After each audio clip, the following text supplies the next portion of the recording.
نزلنا بكشك زيان في حتت كتير في مصر عشان نخلي المصريين يذيعوا رأيهم في دستور 2014.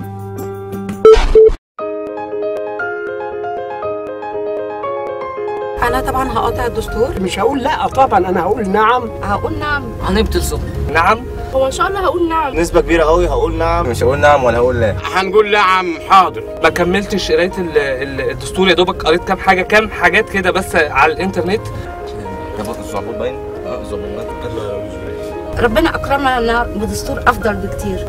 لو في مادة 2 3 4 هيتعدلوا في البرلمان بإذن الله نعدلهم. يعني احنا موافقين على اللي هم يعملوه في البلد عشان البلد تقف على حيلها. تابعت البرنامج يعني اللي هو المواد كلها، فلقيتها مواد ممتازة، دستور جميل جدا جدا. هصوت بنعم عشان البلد تمشي. وطبعا حتى لو رحت وقلت لا يبقى أنا بعترف بيهم كشرعية. انا برضو ان شاء الله باذن الله اقول نعم، لان انا وافق الراي طبعا.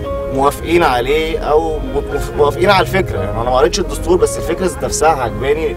هقول نعم علشان الفرق السيسي. بقول لكل الناس ان هي تنزل في الدستور سواء نعم او لا. الصراحه عشان يعني ما نبقاش مع ده ولا مع ده، علشان ما تجيش حد يقول لا انا ما قلتش صوتي او صوتي اتاخد. عايزين الدستور بس ان يقف جنب البلد ولا مؤاخذة البلد تستقر. يلا نقدر غني لنا حاجه. انا ما اعرفش اغني والله. يا عم غني لنا حاجه. لا كل ما نكلمك تلاقينك بتغني يا عم. يلا